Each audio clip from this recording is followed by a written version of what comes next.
We give thanks to Almighty God for a great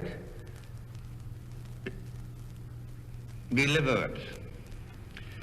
Speaking from our empire's oldest capital city, a war battered, but never for one moment daunted or dismayed, speaking from London, I ask you to join with me in that act of thanksgiving. Germany, the enemy who drove all Europe into war, has been finally overcome. In the Far East, we have yet to deal with the Japanese, a determined and cruel foe. And to this, we shall turn with the utmost resolve and with all our resources.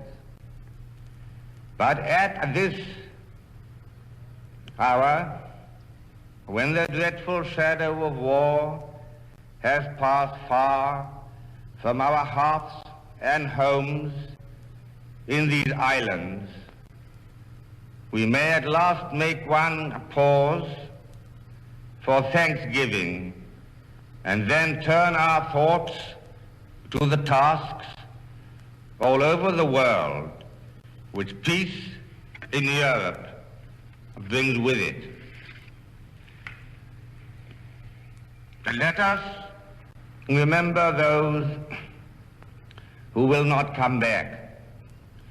Their constancy and courage in battle, their sacrifice and endurance in the face of a merciless enemy. Let us remember the men in all the services and the women in all the services who have laid down their lives. We have come to the end of our tribulation, and they are not with us at the moment of our rejoicing. And then let us salute in proud gratitude the great host of the living who have brought us to victory. I cannot praise them to the measure of each one's service, for in a total war, the efforts of all rise to the same noble height, and all are devoted to the common purpose. Armed or unarmed, men and women, you have fought, striven, and endured to your utmost. No one knows that better than I do. And as your king, I thank with a full heart those who bore arms so valiantly on land and sea or in the air, and all civilians who, shouldering their many burdens, have carried them unflinchingly without complaint. With those memories in our minds, let us think what it was that has upheld us through nearly 6 years of suffering and peril. The knowledge that everything was at stake, our freedom, our independence, our very existence as a people, but the knowledge also that in defending ourselves, we were defending the liberties of the whole world, and that our cause was the cause not of this nation only, not of this empire and commonwealth only, but of every land where freedom is cherished and law and liberty go hand in hand. In the darkest hours we knew that the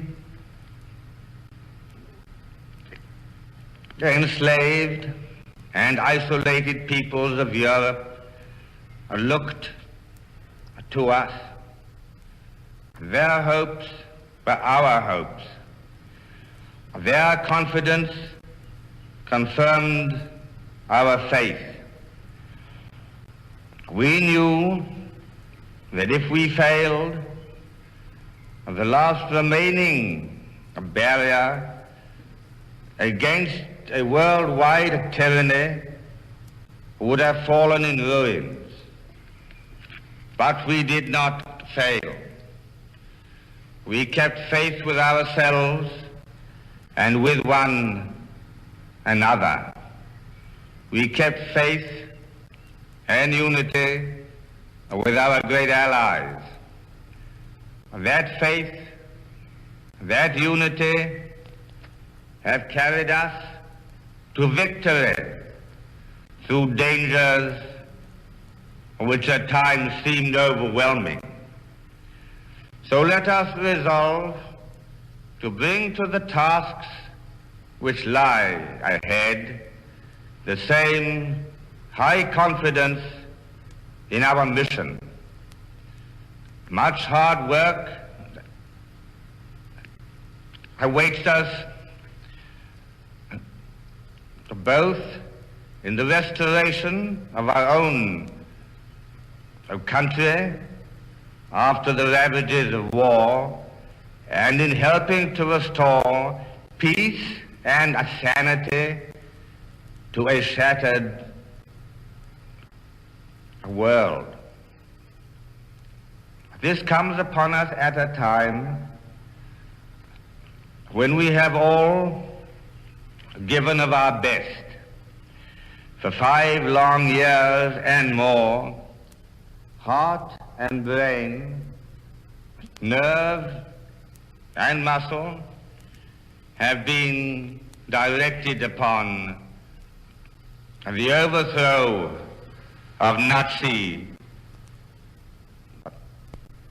tyranny. Now we turn, fortified by success, to deal with our last remaining foe. The Queen and I know the ordeals which you have endured throughout the Commonwealth and Empire. We are proud to have shared some of these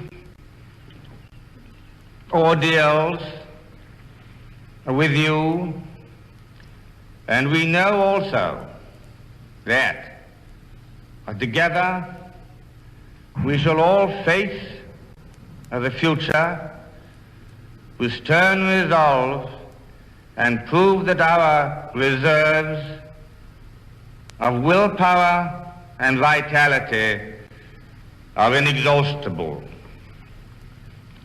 There is great comfort in the thought that the years of darkness and danger in which the children of our country have grown up are over.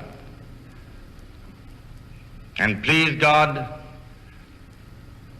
forever. We shall have failed, and the blood of our dearest will have flowed in vain, if the victory which they died to win does not lead to a lasting peace founded on justice and goodwill. To that, then, let us turn our thoughts on this day of just